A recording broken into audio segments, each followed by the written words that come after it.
जी, investment appraisal. Investment word से पता चल रहा है कि कोई हैवी अमाउंट की कैपिटल इन्वेस्टमेंट है जिसकी बात की जा रही है। So this is sufficient for us to understand कि it is all about long term decision making, कि भाई आज की ये कुछ ऐसी चीज़ लग रही है कि आज मैं कुछ कैपिटल इन्वेस्टमेंट करूँगा और मैंने इसको इवेल्युएट करना है, अप्रेज करना है कि यार ये जो आज मैं कैपिटल इन्वेस्टमेंट करने जा रहा हूँ डेफिनेटली इससे फ्यूचर में कुछ सालों में क्या जनरेट होंगे, कुछ रेवेन्यू जनरेट होंगे और डेफिनेटली इस कैपिटल इन्वेस्टमेंट को चलाने के लिए आगे कुछ ऑपरेशनल कॉस्ट आएंगी। सो इन अदर वर्ड्स आज कुछ कैपिटल इन्वेस्टमेंट होगी और ओवर द ईयर कुछ नेट प्रॉफिट्स जनरेट हो रहे होंगे इस प्रोजेक्ट से, और मैंने इवेल्युएट ये करना है कि whether it is financially feasible for me to invest in this project और नॉट। बेशुमार मिसालें इर्द गिर्द नज़र दौड़ाएं, आपको पता चल जाएगा।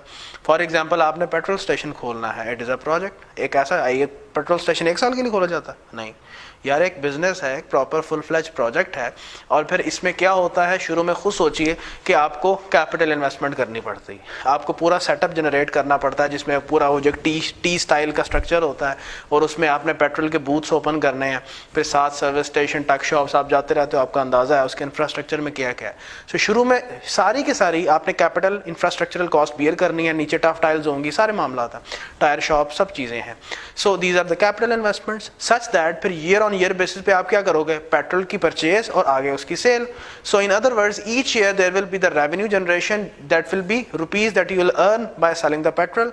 कॉस्ट क्या क्या होंगी, जैसे किसी भी बिजनेस की कॉस्ट होती हैं भाई, एक तो डायरेक्ट परचेज कॉस्ट पेट्रोल की, फिर उसके अलावा जो भी वहाँ बंदे तैनात हैं उनकी सैलरीज हैं, फिर ऑपरेशनल कॉस्ट, यूटिलिटीज़, दीगर और अखराजात हैं। सो ये सब के सब आपकी, यानी कि ये एक प्रोजेक्ट की नोयत क्या है, हर इन्वेस्टमेंट जो यहाँ पे नज़र आ रही है आपको, हर इन्वेस्टमेंट का जो फीचर्स है वो यही होंगे। शुरू में कैपिटल इन्वेस्टमेंट होगी, over the years there will be net cash inflows. अब प्रॉफिट्स की बजाय अगर कैश प्रॉफिट्स की बात कर ली जाए तो ज़्यादा अच्छा है, क्योंकि हम पढ़ चुके हैं रेलेवेंट कॉस्टिंग है। सो कैश फ्लोज लिए जाएंगे, ना कि एक्रूअल आइटम्स, ठीक है।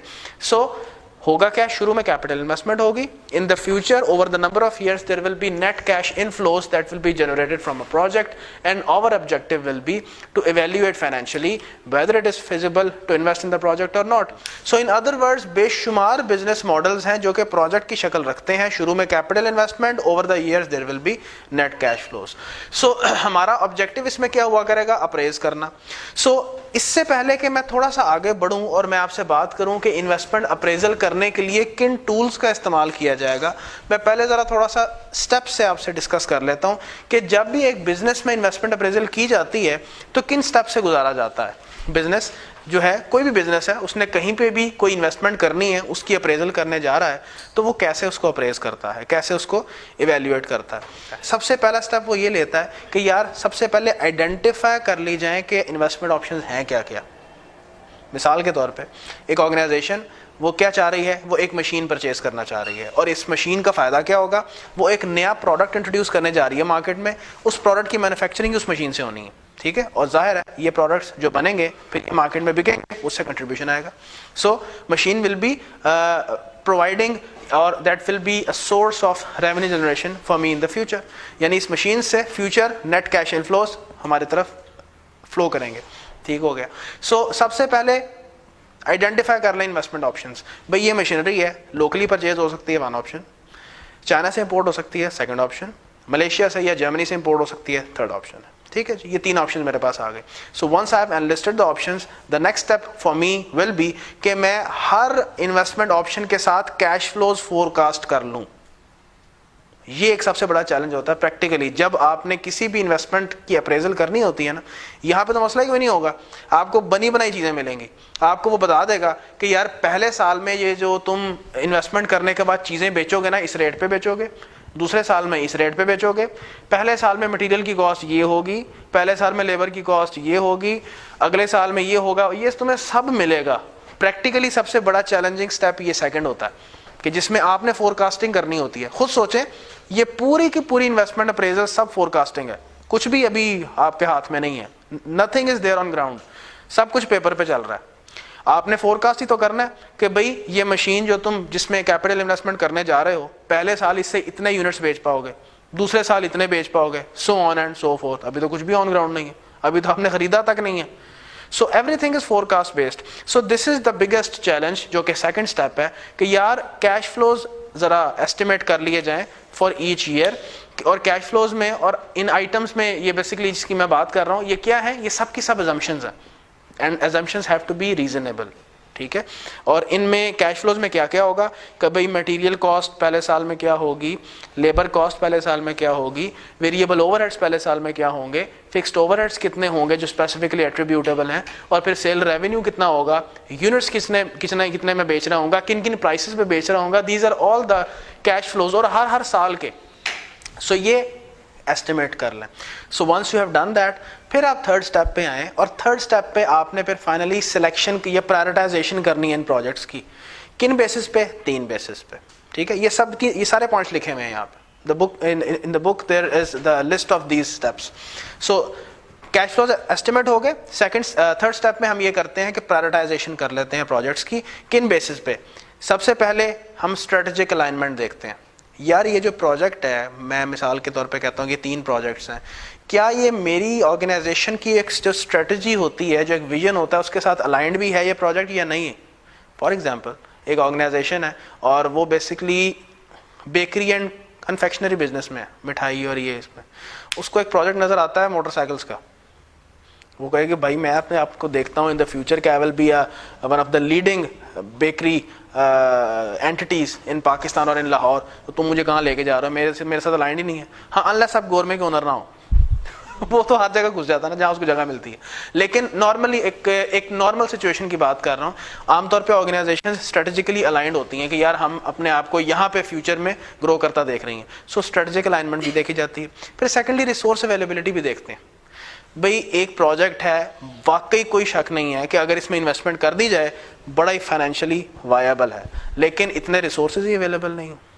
आप कहने को कह दो जर्मन प्लांट बड़ा ज़बरदस्त है लेकिन एक्सपेंसिव भी बहुत है भाई, इतने रिसोर्सेज ही नहीं है. तो मैं ऑल्दो जब मैं इस पे इन्वेस्टमेंट अप्रेजल का टूल लगाने जाऊंगा it will give me justification, financial justification कि चले जाएं इस प्रोजेक्ट की तरफ, बड़ा अच्छा है, लेकिन फ्यूचर में जो कैपिटल कॉस्ट रिक्वायर्ड है वो रिसोर्सेज ही नहीं मेरे पास, मैं कैसे जाऊँ उसकी तरफ. फिर थर्ड चीज़ देखी जाती है and that is where you will be tested in examination, cost benefit analysis. यानी इन्वेस्टमेंट अप्रेजल का टूल लगाया जाएगा और फाइनेंशियल बेसिस पे हम इवेल्युएट कर रहे होंगे कि क्या हमें इस प्रोजेक्ट की तरफ जाना चाहिए या नहीं जाना चाहिए. यानी कि इस प्रोजेक्ट से जो फ्यूचर में नेट कैश इनफ्लोज जनरेट होंगे उसको कैपिटल इन्वेस्टमेंट से कंपेयर किया जाएगा और देख लेंगे अगर तो नेट कैश इनफ्लोज जो कि प्रोजेक्ट से जनरेट हो रहे हैं अगर वो मेरी कैपिटल इन्वेस्टमेंट से ज़्यादा है I will go for it, otherwise I will reject it. ये मैंने बड़ी बेसिक बात की है. अभी मैं काफ़ी सारे टूल्स की बात करूंगा. ठीक है. सो प्रायोरिटाइजेशन हो गई इन 3 चीज़ों की बेसिस पे. किन की? प्रोजेक्ट्स की, कि यार ये project 1, 2, 3. So then you will be in a position कि आप सिलेक्ट कर लें कि बेस्ट प्रोजेक्ट मेरे लिए कौन सा है. So once you have selected that फिर उसके बाद वो प्रोजेक्ट एक्चुअलाइज होना शुरू होता है, उसके लिए ज़्यादा तैयारियां शुरू होती हैं और प्रोजेक्ट शुरू हो जाता है. उसके बाद उसका आखिरी फेज़ हर वक्त एंड तक रहता है और वो है मॉनिटरिंग एंड इवैल्यूएशन का. कोई भी प्रोजेक्ट है उसमें प्रोजेक्ट मैनेजमेंट चल रही होती है और प्रोजेक्ट मैनेजमेंट का जो एंड रिजल्ट होता है वो यही होता है कि जो प्रोजेक्ट आपने शुरू में तय किया था ना कि ये ऐसे ऐसे होगा, एंड पे और बीच भी साथ साथ हम उसकी इवैल्यूएशन कर रहे होते हैं कि क्या जो आपने चीज़ें शुरू में फोरकास्ट और बजट की थी क्या एक्चुअलाइज्ड रिजल्ट्स भी उस जैसे हैं या नहीं हैं, सिग्निफिकेंट डेविएशन तो नहीं है. So this is basically the step of monitoring and evaluation.